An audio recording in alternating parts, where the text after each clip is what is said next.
My name's Chris Kane. I run a consulting business called Jounce Media. Hi, I'm Amanda Martin from Goodway Group. And I'm Kyle Dozman from PUBMATIC. I'm the Vice President of Advertiser Solutions. We just ran a panel at the IAB Leadership Conference called Programmatic for Brands. We talked a lot about what the fragmentation of SSPs and ad exchanges means for buyers and means for sellers. Kyle, let me start with you. Can you talk a little bit about what the current state of exchange fragmentation is and how you think things are going to shake out in 2019? Yeah, absolutely. So currently we see buyers buying from 50 to 100 ad exchanges. And I think that's phenomenally bad for buyers for a number of reasons. I think fragmentation basically leads to a lack of control. When you're buying across 50 exchanges on each DSP, you're really gonna have no ability to control quality, let alone understand the economics, who's charging you where, when, why. I think it's hard to understand behaviors. We saw a number of things over the past 12 months. I think that can be best described as bad behaviors. And I think the buy side wasn't able to stay ahead of those because of this fragmentation.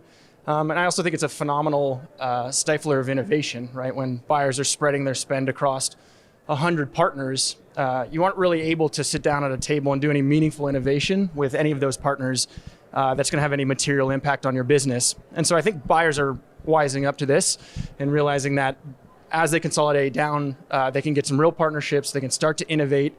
This also allows phenomenal efficiencies across the supply chain that are going to allow fees to come down and have everyone survive. So I think 2019 is going to be a big year of consolidation. I think that's going to be great for advertisers and publishers alike. One of the highlights I thought, Amanda, was the moves that you have made to cut through that complexity. Can you talk a little bit about some of the supply strategy and some of the specific changes that Goodway's made and what you've seen in terms of its effect on performance and scale? Yeah, so as the head of enterprise partnerships at Goodway, it's my responsibility to focus in on the supply path.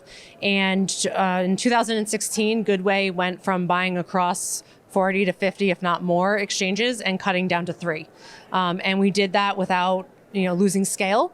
And we actually increased our brand safety and the quality of inventory that we were buying.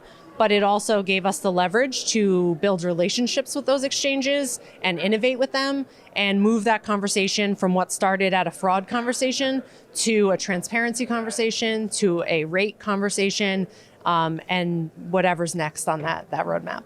Well, you guys were early. I hope others follow. Thanks to both of you for the time. Thanks. Thank you.